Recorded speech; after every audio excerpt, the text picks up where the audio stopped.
جی آج ہم دیکھتے ہیں نماز اشراق اور نماز چاشت. چاشت بھی اسے کہتے ہیں.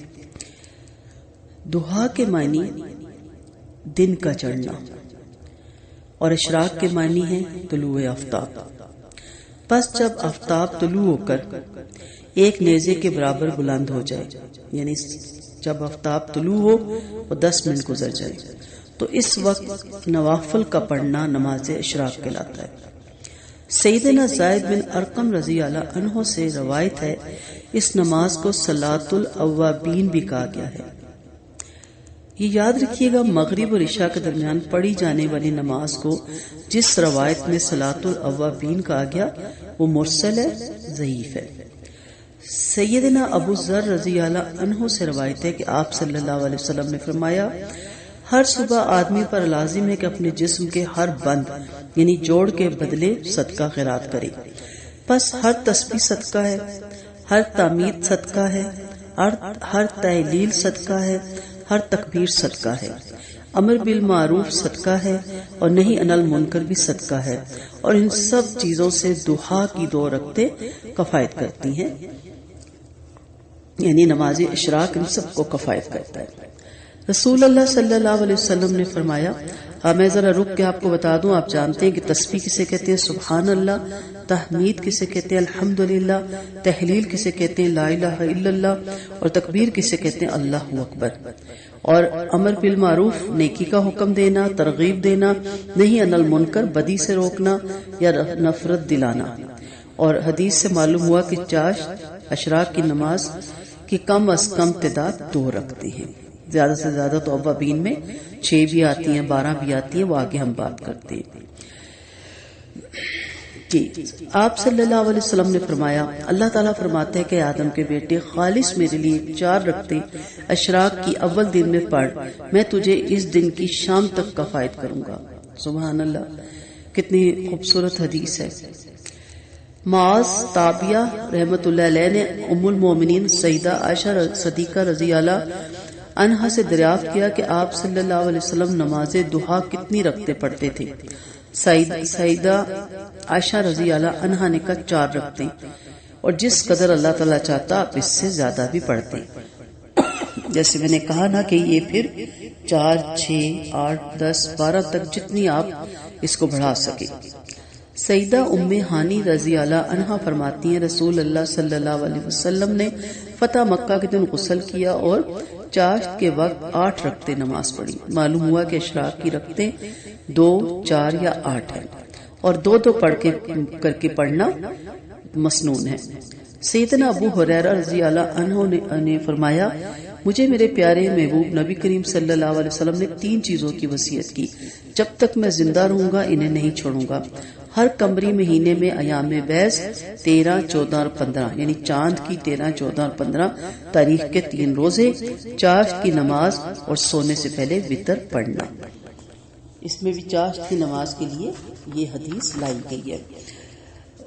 آج کل تو اخبار پہ بھی آ جاتا ہے کہ چاند کی کون سی تاریخ ہے، اور اب تو اس پہ واٹس ایپ پہ بھی آسانی سے پتہ چل جاتا ہے کہ چاند کی کون سی تاریخیں ہیں.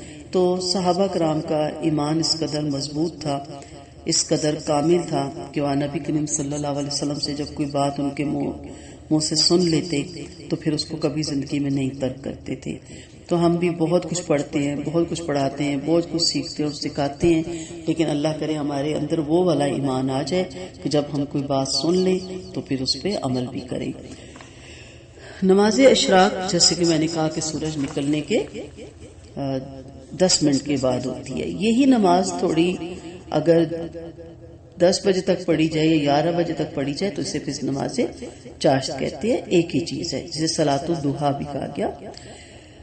نماز فجر ادا کرنے کے بعد اسی جگہ نماز اشراق کا انتظار کرنے اور اس کی 2 رکعت ادا کرنے کا ثواب ایک حج اور ایک عمرے کے برابر ہے. یعنی آپ بیچ میں کسی سے کلام نہ کریں، ذکر اذکار کریں، قرآن پڑھیں، تسبیحات کریں، اور جیسے ہی سورج نکلے اور اس کے 10 منٹ بعد آپ 2 نفل پڑھیں تو پھر آپ کو حج اور عمرے کے برابر ثواب ملتا ہے. حضرت انس رضی اللہ عنہ سے روایت ہے کہ آپ صلی اللہ علیہ وسلم نے فرمایا، جس آدمی نے فجر کی نماز جماعت سے پڑھی پھر سورج طلوع ہونے تک بیٹھ کر اللہ کا ذکر کرتا رہا اور 2 رکعت نماز ادا کی، اسے 1 حج اور 1 عمرے کا ثواب ملے گا۔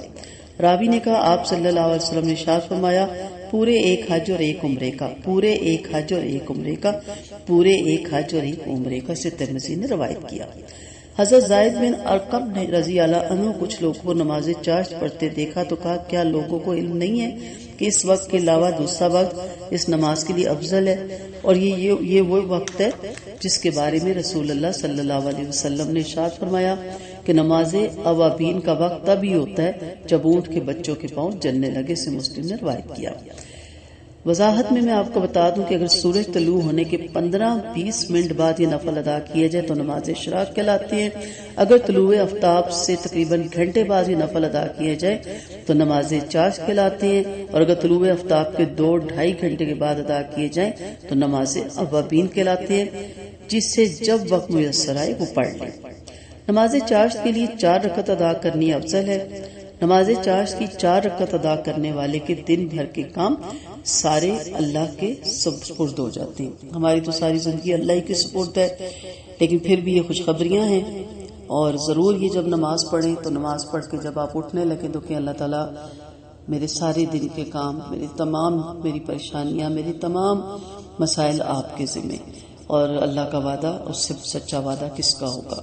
حضرت ابو دردہ اور حضرت ابو ذر رضی اللہ عنہ سے روایت ہے کہ آپ صلی اللہ علیہ وسلم نے فرمایا اللہ تعالیٰ ارشاد فرماتا ہے اے آدم کے بیٹے، دن کے شروع میں میرے لیے 4 رکعت نماز ادا کر، میں تیرے سارے کاموں کے لیے کافی ہو جاؤں گا، اسے ترمذی نے روایت کیا۔ بہت سی حدیثیں اس کے بارے میں آپ کو مل جائیں گی، بخاری کے آپ اس میں نماز کے جو صلاۃ کا چیپٹر ہے، جو باب باندھا ہے بخاری رحمۃ اللہ علیہ نے، اس میں آپ جائیں گے تو آپ کو اشراق اور چاشت کے بارے میں بہت زیادہ حدیثیں ملیں گی اور بہت زیادہ فضیلت ملیں گی۔ میں آپ سے ریکویسٹ بھی کروں گی تو پڑھنے کی عادت ڈالیں، اور آپ کے تو اب موبائل پہ بھی تمام کتابیں اوپن ہو جاتی ہیں، لیکن بخاری خریدیں شرح کے ساتھ، اور اس کا کتاب صلاۃ جو ہے اس میں خود پڑھیں تاکہ آپ کے گھر میں ایک اچھی کتابیں ہوں۔ تو نماز چاشت کے لیے کم از کم 2 رکعت اور زیادہ سے زیادہ 12 رکعت ہے، لیکن 4 رکعت پڑھنی افضل ہے۔ تو اپنی سہولت دیکھیں، اپنے گھر کے حالات دیکھیں، وقت دیکھیں، یہ نہ سمجھیں کہ میں اشراق اس کے ساتھ نہیں پڑھ پاتی۔ ہر ایک گھر کے اپنے مسائل، اپنے کام ہوتے ہیں، اسی لیے اللہ کے نبی نے اللہ کے حکم سے اس قدر چوائس دی ہے کہ آپ اس کے بعد کر سکتے ہیں، چاہے تو آپ اس وقت پڑھ لیں 10 منٹ وہ نکلنے کے بعد، چاہے تو آپ گھنٹہ کے بعد پڑھ لیں، چاہے تو آپ 2 گھنٹے کے بعد پڑھ لیں۔ میرے پاس جو کلاسز ہوتی ہیں میں انہیں ہمیشہ یہی کہتی ہوں کہ آپ جب میاں آفس چلے جائیں، بچے اسکول چلے جائیں، تو آپ سب سے پہلے وضو کر کے نماز اشراق وہ اس ٹائم چاشت لائے گی تو آپ پڑھ کے اس کے بعد اپنے گھر کا کام شروع کریں، پھر آپ دیکھیں گے کہ آپ کے کتنے کاموں میں برکت ہوگی۔ اور میرا جو ایک عمل ہے وہ میرا ذاتی عمل ہے، میں لازماً جب نماز اشراق پڑھ کے اٹھتی ہوں تو ایک دعا ضرور کرتی ہوں کہ اللہم بارک لنا فی اوقاتنا، اے اللہ تعالیٰ میرے اوقات میں، میرے وقت میں برکت فرما۔ تو اٹھتے اٹھتے یہ دعا ضرور کیا کریں، پھر آپ دیکھیں گے کہ سارا دن آپ کو پتہ بھی نہیں چلے گا کہ آپ کے کام کس طرح ہوتے ہیں۔ اللہ تعالیٰ ہمیں یہ ساری نفلی عبادت پڑھنے کی، اس کا اہتمام کرنے کی اللہ تعالیٰ توفیق عطا فرمائے۔ دعاؤں میں یاد رکھیے گا۔ السلام علیکم ورحمۃ اللہ وبرکاتہ۔